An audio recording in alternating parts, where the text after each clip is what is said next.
Tabea, halo saudara semua, saatnya Anda menyimak berita Ambon bersama saya Teatrika Putri. Sejumlah berita menarik akan kami sajikan untuk Anda. Berikut 3 berita utama hari ini.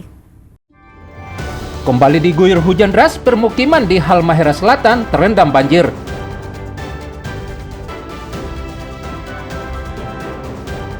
Sejumlah bagian rumah di Ambon ambruk usai diterjang hujan deras.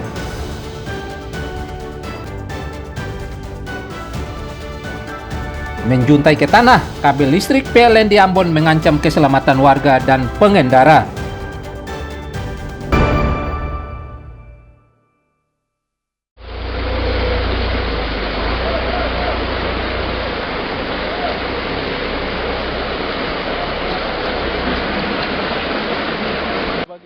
Dilanda cuaca buruk, sejumlah lokasi di Kabupaten Halmahera Selatan kembali dikepung banjir.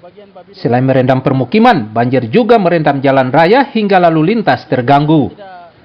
Salah satu lokasi terparah dilanda banjir yakni Desa Amasin Kota, Kecamatan Bacan, Kabupaten Halmahera Selatan.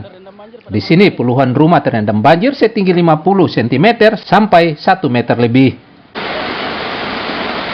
Pada sore hari sampai pada pukul 2.00 sehingga mengakibatkan Desa Amasin Kota Utara banjir pada pukul 2.00 sampai sekarang kurang lebih pada pukul 3.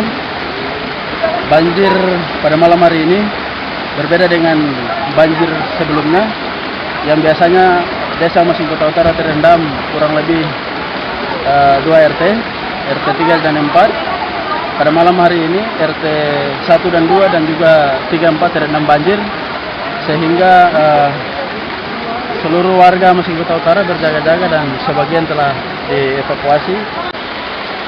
Selain curah hujan yang tinggi, banjir disebabkan meluapnya sungai serta mampetnya drainase di sekitar lokasi. Meski tak ada korban jiwa, namun kerugian material mencapai puluhan juta rupiah. Warga mendesak pemerintah daerah segera menormalisasi sungai serta saluran drainase di sekitar kawasan ini agar banjir tidak lagi terjadi. Tim Liputan melaporkan dari Halmahera Selatan. Rumah-rumah warga dari RT 1, 2, 3, dan 4. Lalu berarti di situ. Sejumlah rumah di Kecamatan Sirimau, Kota Ambon ambles usai diterjang banjir. Bahkan separuh dinding, talut serta lainnya ambruk. Seperti yang terjadi di Komplek RT 3 RW 19 Negeri Batu Merah, Kecamatan Sirimau, Kota Ambon. Sejumlah keluarga di sini juga terancam jiwanya.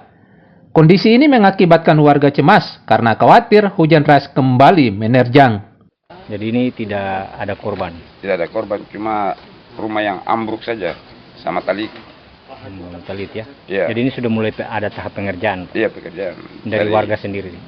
Dari tuan rumah Pak Nasir. Oh. Kan ada merambat ke rumah sebelah lagi itu. Jadi ini Pak Nasir orang-orang yang kerjain. Jadi ini 2 rumah nih? 2 rumah. Pak Nasir sama Pak Fatma. Fatma Rehalat. Pemerintah daerah diminta segera menangani kerusakan yang terjadi, termasuk menangani warga terdampak. Agar tidak sampai jatuh korban, warga yang tinggal di lokasi rawan bencana diminta waspada cuaca buruk. Muhammad Sarusunet melaporkan dari Ambon.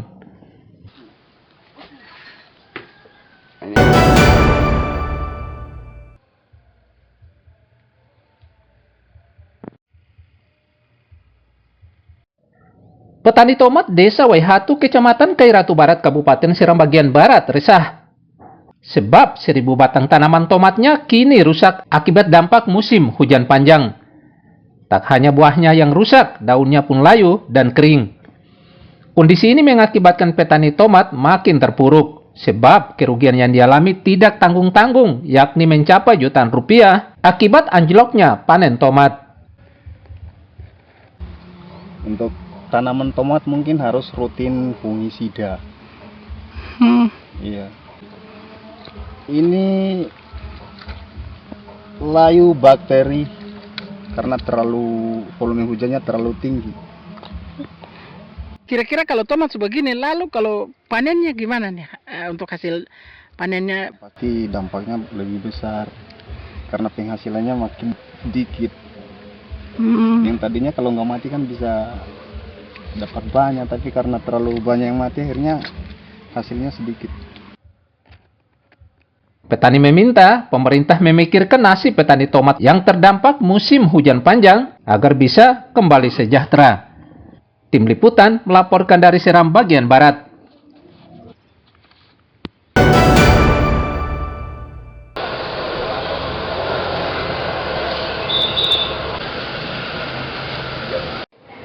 Menteri Perencanaan Pembangunan Nasional Rahmat Pambudi melakukan kunjungan di Kota Ambon. Di Kota Ambon, Menteri PPN Rahmat Pambudi langsung mengunjungi dapur penyedia makanan bergizi gratis di Hatio Besar, Kecamatan Teluk Ambon, Kota Ambon. Peninjauan ini dilakukan untuk memastikan program MBG berjalan sesuai harapan dan bisa menjangkau seluruh siswa SD sampai SMP. Tak hanya di dapur utama, Menteri PPN juga meninjau pelaksanaan MBG di SDN 76 dan SDM 45 untuk memastikan kualitas makanan yang dinikmati siswa memenuhi standar.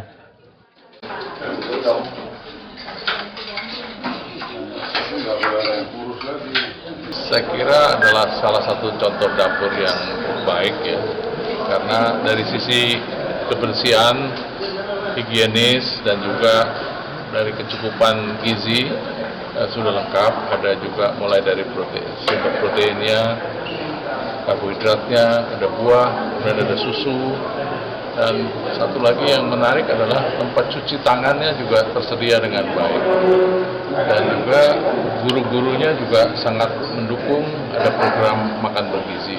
Program makan bergizi gratis yang dilaksanakan di Kota Ambon hingga saat ini diklaim telah menjangkau 19.000 siswa di tingkat SD sampai SMP. Tim Liputan melaporkan dari Ambon.